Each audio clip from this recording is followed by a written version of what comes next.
Hey guys, it's Chris Moore here. For this video, I'd like to talk about the Purpose Yield Shares Tesla. The ticker symbol is YTSL. As a disclaimer, I am not a financial advisor. I'm not a planner. I'm just a guy who's interested in building a portfolio. I'm not sponsored by anyone, so I'm just doing this out of my own interest.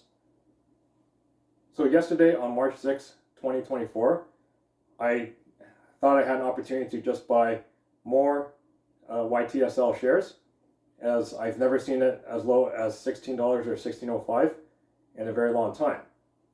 And seeing how the fund was running during the last year, so I was actually in and out of the fund because it was just based on one company.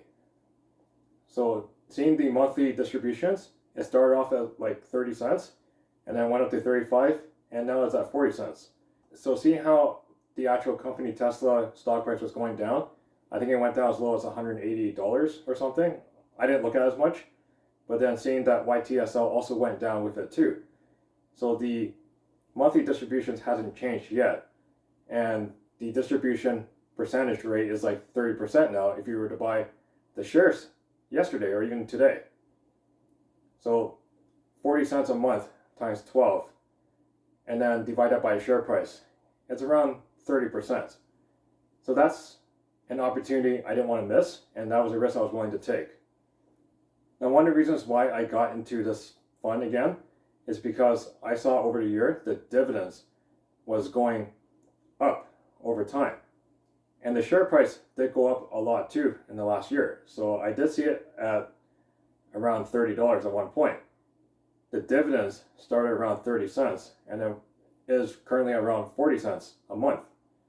Now, I'm not saying it's going to stay 40 cents or keep growing over time, because if the share price stays low for too long, chances are the fund might have to cut down their distributions. I'm watching other YouTubers like Passive Income Investing, and he's holding YTSL for a long time. And I don't know if he plans to sell it later, but I see that if the fund is growing over time, like if I believe in Tesla in the long term, then I think YTSL is a fund I can hold long term. Now, chances are I may change my mind later in life, but as of right now, this is once an opportunity for me to get in, and I will actually hold on to it for some time. Now, it doesn't mean I go all in with YTSL just because of the high yields. It is still based on one single company, and I just actually made this portion of my portfolio very small. Now, the other riskier thing I'm doing right now is because it's at a lower price right now, I'm actually using this in my TFSA. Now, if the stock price was much higher, I probably would have used my non-registered account to get in because it was based on one company. I don't want anything to happen to my contribution group. So for the last year, I was actually very hesitant to continuously invest into YTSL because the share price kept going up. And I didn't think the dividends was going to go up as well. Because usually when I invest, I dollar cost average to go down. So if I originally bought it at, say, $20, then if I want to buy more, I usually would buy it if it's like $19 or $18. If it went up to like $25, it doesn't give me incentive to buy more shares.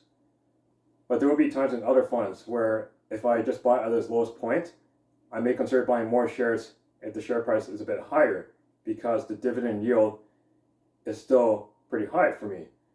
And I believe in the fund, it's going to last. And the fund is based on indexes or many companies. Or if you liked the video, please give me a thumbs up. Otherwise, please subscribe to my channel for future videos. Thank you guys for watching.